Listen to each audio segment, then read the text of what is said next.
doon sa Bitanggoy. Ko, hindi nila tayo mababasa. Dahil talagang pinag-aralan ko. Hello guys, ako nga pala si Escape. Congressman Miguelito, kakaagad Ang nila palamunin. Hindi niyo makakalimutan. At malalaman. O yun sinasabi ko sa inyo guys eh.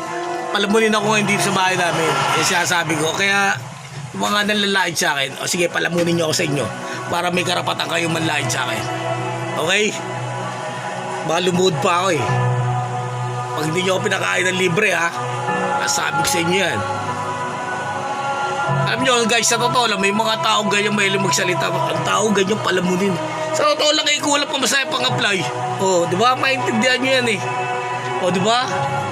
Kung wala kang maitutulong, sa totoo lang, ito para sa mga taong ano ito huwag na kayo magkomentaryo sa isang tao. Yan ang tunay na pangyayari. Alam mo kung bakit? Rich kid ako eh. O, di ba? Kaya yung iba dyan, kasi maraming masasaktan. Hindi lahat ng tao may trabaho. Hindi lahat ng tao may pagkain sa lamesa. Hindi lahat ng tao sinaswerte sa buhay. Yan ang tunay. Pasalamat nga yung mga ano. Yung iba may mga trabaho. Dapat nga magpasalamat kayo eh. Yan ang tunay. Huwag kayong malalait na walang trabaho yung mga tao. Sa totoo lang. Yan ang tunay. Tandaan nyo yan eh. Alam nyo kung bakit? Pag bumalik na ng sitwasyon, umikot na pagganyan yan ng gulong ng palad eh. Tingnan mo, pag trabahuin mo yung taong sasabihin mo walang trabaho, tingnan natin kung umalis sa trabaho yan.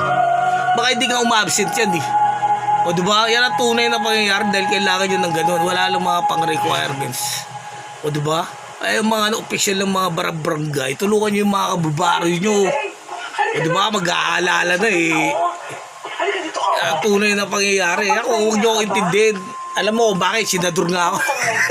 Hindi ako masyadong makatulong. O tapos taasan yung sahod, o di ba? Kasi ibang tao kasi alam niyo bang YouTube, sa totoo lang ang YouTube ba? May mga tao kasi nagko-komentaryo kung ay palamunin niyo isang tao ganyan. Ano magagawa mo walang trabaho? Ba't nangingi ba ng pagkain sa ibang tao yun? O kaya ako? O di ba? Hindi ako nangingi ng pagkain sa ibang tao.